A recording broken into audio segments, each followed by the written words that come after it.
Okay, it's 9:04, 9:05. I'm getting ready to board the ship. It's up a little.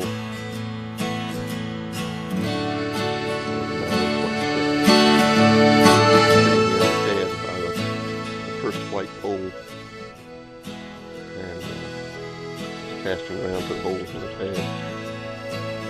And it's still out there. It's going to be the hotter thing. I'm going to work this pad line up to the next white stake up there. And if it's not too hot, I'm going to go over there to the southwest corner and try that. And when I get through doing that, I expect I'll be dripping wet, and I'll head back to the ramp. Okay, 9:26, and I've worked my way down to the second white stake.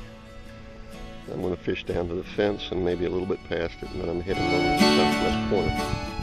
That little southwest breeze came up, sure feels good. Okay, 9:40, not a bite. I'm down to the pier with the covered chairs on it. The people that have all the kayaks and canoes on a rack at the foot of the pier. Okay, let's go for a little paddle over there where the big house is. I'll zoom in on it a little bit. There we go. Why, I don't know. I haven't got a bite. And it's probably not going to be biting over there either. Got a good attitude? Actually, I've continued to fish down the north shoreline to the west. These offshore pads look as if they could hold fish, and if they do, they are, because they're not giving up any. I'm going to continue to work on down here toward the beach. Here's a good landmark on the north shoreline. What's left of this old pasture fence. It looks like the posts have been sawed off. Looks like it ought to harbor some bass too. I didn't know this existed in Lake Miona, but there's one of those huge limestone rocks right there, right by this old fence. That's a big thing too. Hint of why it might be here. There's another one over there on the grass line. Things are getting on my fishing poles. A couple of insects mating on the fourth guide down.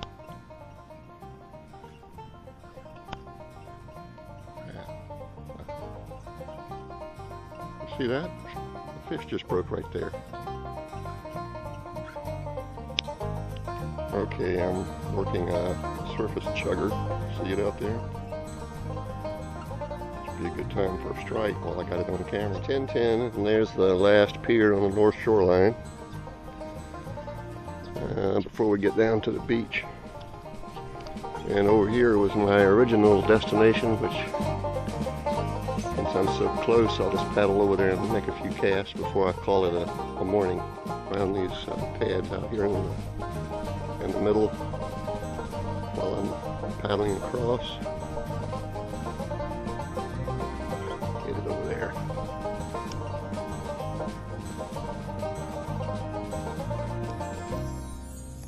The beach down there. Never seen anyone on that beach though.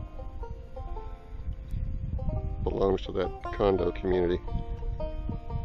Trying my swim jig in these pads out here as I go across to the south shoreline. A lot of okay, get ready. Out here. There are some pads I just missed there. But there's some more up there, and there's one there. Okay, finally picked up one. About 14 inches right out of these pads here.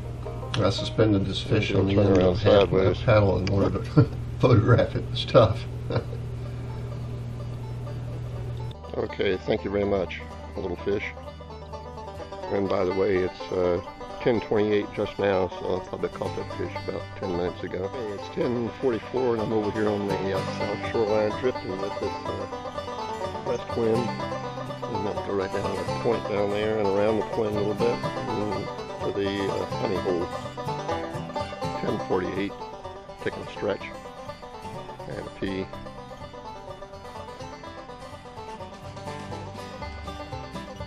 white stake in the southwest corner, another landmark. And pan around to the west here, and there are the big houses. Looks like these guys are watching some more piling down over here.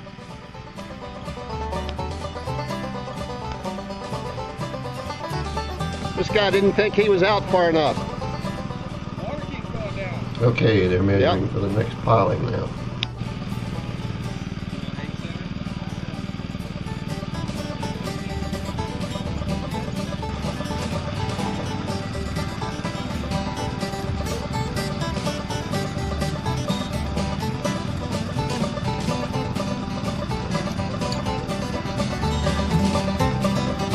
They just set a pole. They just washed a hole, and the other fellow just dropped the pole in there.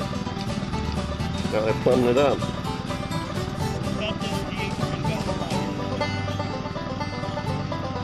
Now he just washed the hole there. That hole stays open long enough for his partner to drop, in this case, a 12-foot piling in there.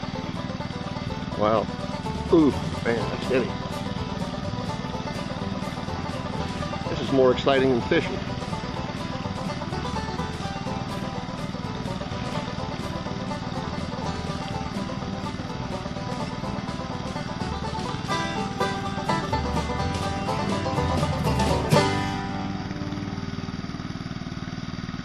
Yeah, I'm back up here to my favorite spot, and it's 11:32. I'm going to fish this out back to the dock down there, and I'm not very optimistic. Well, my water-resistant watch quit resisting water. I guess the last time I stuck my arm in there. Getting ready to load up here. About